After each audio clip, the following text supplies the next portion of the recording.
ministre de la Femme et de l'Action sociale, au médiateur de la République, M. Demba Kani, le mouvement Baol Debout avait aussi effectivement effectué une visite auprès du calife général des Mourides pour leur faire part de cette situation qui est en train de prendre des proportions extrêmement dangereuses. Maintenant, dans un pays qui se réclame état de droit, qu'un citoyen puisse disparaître 6 ans, jour pour jour, et que l'État ne fasse absolument rien pour retrouver cet honnête citoyen, moi je pense que c'est tout à fait alarmant, c'est révoltant, c'est éreintant dans un état de droit. La sécurité de tout un chacun, la sécurité de tous les Sénégalais revient à l'État. Lorsqu'il s'était agi du cas de Diary Sow, élève qui était perdu par exemple, qu'on avait perdu de vue en France, l'État sénégalais s'était mobilisé, et même son parrain, en l'occurrence Serigne Mbaye Thiam, on avait ameuté, alerté tous les Sénégalais pour la retrouver. Donc, idem pour le cas Diary Sow, l'État du Sénégal devrait faire le même pour retrouver Lissa Tine. Et derrière Lissa Tine, il y a des vies. Lissa Tine, mère de famille, fille, ensuite mère de famille. Lissa Tine, à côté à sa mère, qui aujourd'hui, de plus en plus, morphologiquement, devient méconnaissable à cause d'un stress qui le guette, qui la hante de façon journalière. Et derrière, nous avons sa fille qui a une vie demain. Une fille qui a une vie demain. Quelle information va-t-on lui apporter si toutefois elle posera la question « Où est ma mère ?» Sa question qui interpellera bien sûr l'État, les parents, mais aussi la génération qui coïncide avec ces faits. C'est la raison pour laquelle l'État du Sénégal doit le plus rapidement possible, régler définitivement le cas Lissa Tine. Si je dis l'État du Sénégal, j'interpelle notre justice, la justice de tous les Sénégalais, pas une justice à géométrie variable. Nous avons vu et apprécié le comportement du procureur de la République sur bien de dossiers. Mais le cas Lissa Tine aussi est un dossier.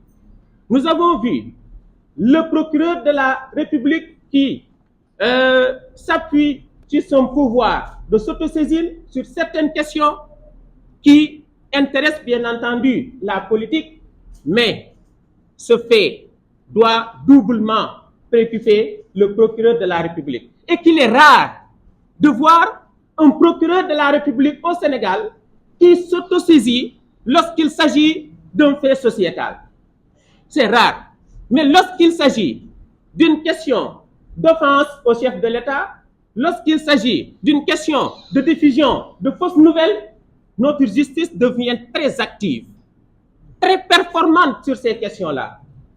Mais lorsqu'il s'agit d'un pauvre enfant ou bien d'une pauvre fille venant du fin fond du Sénégal, au Baol en particulier, on a tendance à la traiter comme nidieusement l'orpheline.